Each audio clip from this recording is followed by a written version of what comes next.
Alors, là, donc, le titre, c'est la Station Spatiale Internationale. Je vous dis tout de suite ce que c'est. C'est un projet qui a été lancé en 1983 par le président des États-Unis, Ronald Reagan. Son projet a été sa réalisation a été retardée jusqu'en 1998. C'est un programme qui a été lancé et piloté par la NASA et qui a été développé aussi conjointement avec la Station spatiale fédérale russe et avec l'aide des agences spatiales européennes, canadiennes et japonaises. C'est l'objet le plus massif et le plus complexe assemblé dans l'espace. Donc la station, c'est un grand laboratoire voué à la recherche scientifique. Il faut reconnaître que c'est aussi un succès politique et technologique. Alors, comment se déplace cette station spatiale? Elle se déplace autour de la Terre sur une orbite basse, à 400 km, environ 400 km. La Lune est à 400 000 km. Je vais chercher la distance pour avoir une appréciation, quoi. Et une orbite basse, qu'est-ce que c'est? C'est une trajectoire qui permet aux satellites de bénéficier d'un bilan de liaison avantageuse en télécommunication et permet aussi la mise en orbite de charge maximale par les lanceurs parce que ces derniers requièrent de moins d'énergie parce que c'est pas très haut, quoi, 400 km, c'est pas beaucoup. Voilà, la description. Comment est faite cette station? Déjà, les dimensions de la station, elle fait 109 mètres de long sur 73 mètres de large, ce qui correspond à un terrain de football, pour avoir une idée un petit peu de la surface. Donc c'est un terrain de football qui se promène aussi de nos têtes. Elle a 30 mètres de hauteur et elle pèse 419 tonnes. Elle est... Alors ça, voilà. J'ai oublié là. Voilà. Elle se déplace autour de la Terre à une vitesse de 28 000 km/h. C'est ça, hein, j'ai oublié. Devant vous, je suis émue. 28 km/h. Elle ferait Paris-New York en 13 minutes, en comparaison. Et elle fait le tour de la Terre en 90 minutes. Ce qui veut dire qu'elle connaît une alternance de 45 minutes au jour, exposée au soleil, et 45 minutes exposée à la nuit. Et ce, 16 fois par jour. Et on peut dire que nos cosmonautes assistent à 16 levées du soleil par jour, tous les jours, et 16 couchers du soleil. Voilà, donc je vous ai parlé de ces dimensions tout à l'heure, et je reviens aussi sur la présentation de l'appareil, elle est composée d'une quinzaine de modules pressurisés, tous assemblés dans l'espace. Parmi tous ces éléments, il y a 4 modules laboratoires, un module habitation, un module logistique pour le stockage du matériel, 2 coupoles d'observation et les panneaux solaires pour son énergie. Tous ces modules pressurisés donc ont été envoyés un par un dans l'espace. Le premier module a été envoyé par les Russes en novembre 1998. Voilà. 3 semaines après, ce sont les Américains qui ont envoyé leur deuxième module à bord de la navette.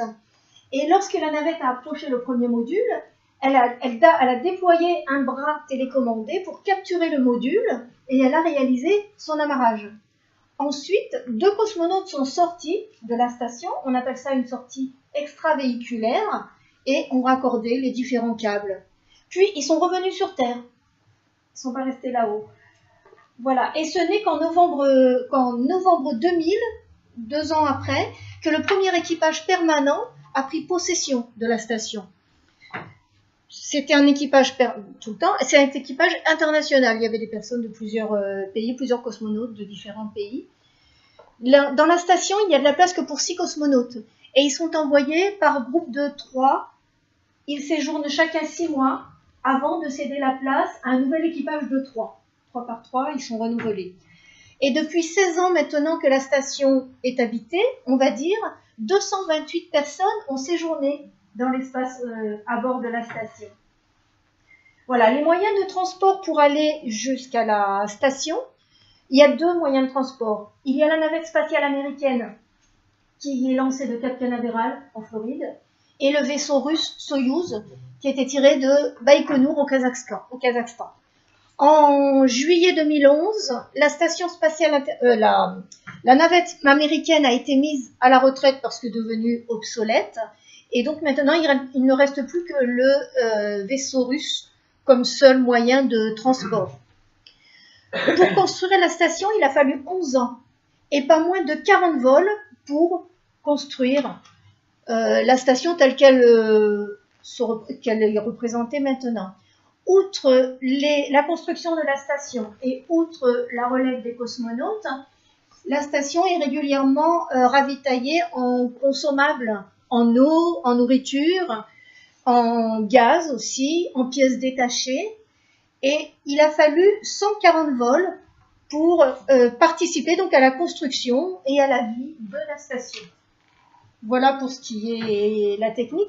Maintenant, l'objectif de cette station. À quoi peut-elle bien servir cette station? C'est un grand laboratoire voué à la recherche, donc.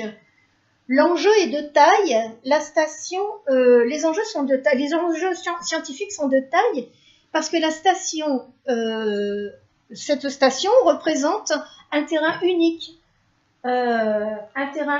d'expérimentation, quoi. Et c'est aussi une plateforme d'observation pour la planète, pour l'univers, pour notre planète, pour la Terre, les autres planètes. Voilà. Nos chercheurs, l'équipage est voué,